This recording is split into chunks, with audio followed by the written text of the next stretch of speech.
Kitab Pengkhotbah, Pengkhotbah pasal 1. Segala sesuatu sia-sia.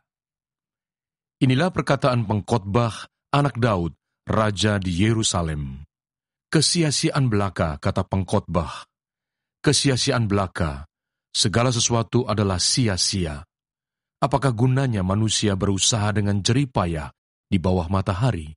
Keturunan yang satu pergi, dan keturunan yang lain datang, tetapi bumi tetap ada. Matahari terbit, matahari terbenam, lalu terburu-buru menuju tempat ia terbit kembali. Angin bertiup ke selatan, lalu berputar ke utara. Terus-menerus ia berputar, dan dalam putarannya angin itu kembali. Semua sungai mengalir ke laut, tetapi laut tidak juga menjadi penuh. Kemana sungai mengalir, ke situ sungai mengalir selalu.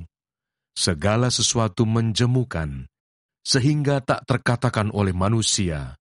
Mata tidak kenyang melihat, telinga tidak puas mendengar. Apa yang pernah ada, akan ada lagi, dan apa yang pernah dibuat, akan dibuat lagi. Tak ada sesuatu yang baru di bawah matahari. Adakah sesuatu yang dapat dikatakan, lihatlah, ini baru? Tetapi itu sudah ada dulu, lama sebelum kita ada. Kenang-kenangan dari masa lampau tidak ada, dan dari masa depan yang masih akan datang pun tidak akan ada kenang-kenangan pada mereka yang hidup sesudahnya.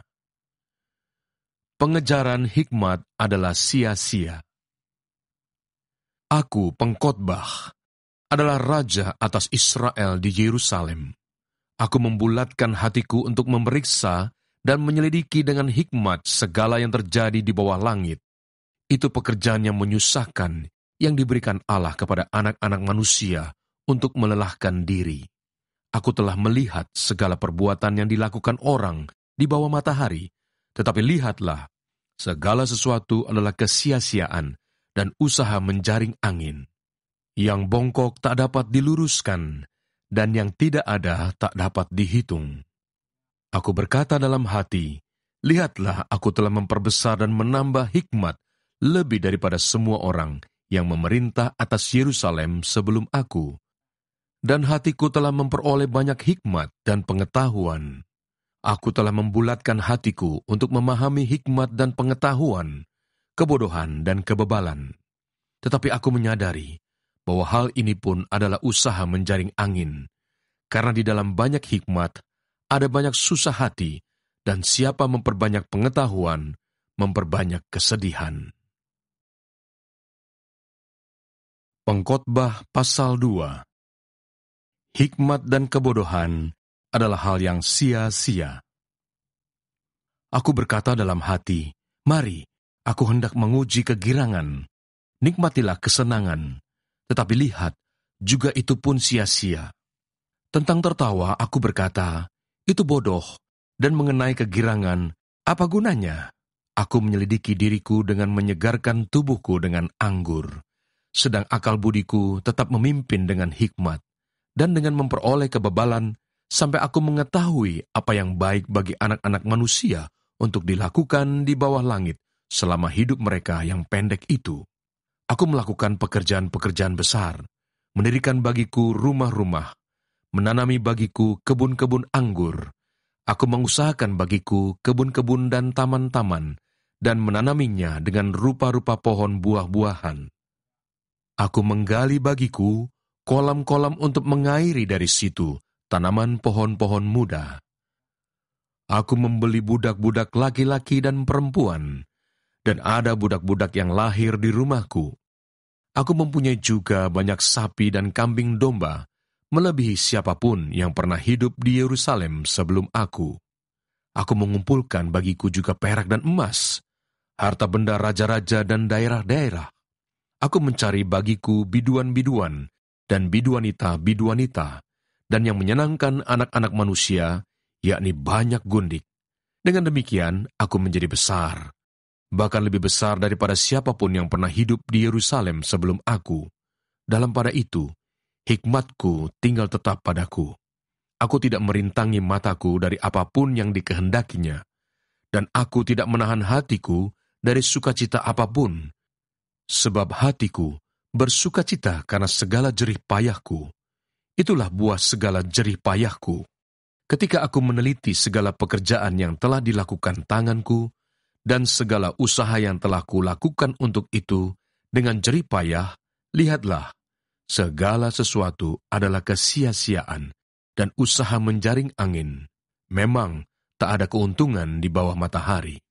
Lalu aku berpaling untuk meninjau hikmat, kebodohan, dan kebebalan. Sebab apa yang dapat dilakukan orang yang menggantikan raja? Hanya apa yang telah dilakukan orang. Dan aku melihat bahwa hikmat melebihi kebodohan, seperti terang melebihi kegelapan. Mata orang berhikmat ada di kepalanya, sedangkan orang yang bodoh berjalan dalam kegelapan. Tetapi aku tahu juga bahwa nasib yang sama menimpa mereka semua. Maka aku berkata dalam hati, nasib yang menimpa orang bodoh juga akan menimpa aku. Untuk apa aku ini dulu begitu berhikmat? Lalu aku berkata dalam hati, bahwa ini pun sia-sia. Karena tidak ada kenang-kenangan yang kekal baik dari orang yang berhikmat maupun dari orang yang bodoh. Sebab pada hari-hari yang akan datang, kesemuanya sudah lama dilupakan. Dan, orang yang berhikmat mati juga seperti orang yang bodoh.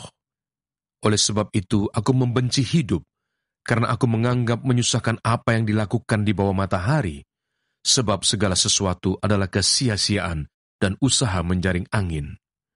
Aku membenci segala usaha yang kulakukan dengan jerih payah di bawah matahari, sebab aku harus meninggalkannya kepada orang yang datang sesudah aku. Dan siapakah yang mengetahui apakah orang itu berhikmat atau bodoh? Meskipun demikian, ia akan berkuasa atas segala usaha yang kulakukan di bawah matahari, dengan jerih payah dan dengan mempergunakan hikmat. Ini pun sia-sia. Dengan demikian, aku mulai putus asa terhadap segala usaha yang kulakukan dengan jerih payah di bawah matahari. Sebab, kalau ada orang berlelah-lelah dengan hikmat, pengetahuan dan kecakapan, maka ia harus meninggalkan bahagiannya kepada orang yang tidak berlelah-lelah untuk itu. Ini pun kesia-siaan dan kemalangan yang besar.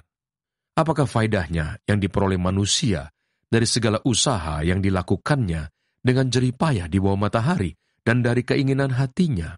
Seluruh hidupnya penuh kesedihan dan pekerjaannya penuh kesusahan hati. Bahkan pada malam hari hatinya tidak tenteram. Ini pun sia-sia. Tak ada yang lebih baik bagi manusia daripada makan dan minum dan bersenang-senang dalam jerih payahnya. Aku menyadari bahwa ini pun dari tangan Allah. Karena siapa dapat makan dan merasakan kenikmatan di luar Dia? Karena kepada orang yang dikenannya, Ia mengaruniakan hikmat, pengetahuan dan kesukaan, tetapi orang berdosa ditugaskannya untuk menghimpun dan menimbun sesuatu yang kemudian harus diberikannya kepada orang yang dikenan Allah. Ini pun kesia-siaan dan usaha menjaring angin.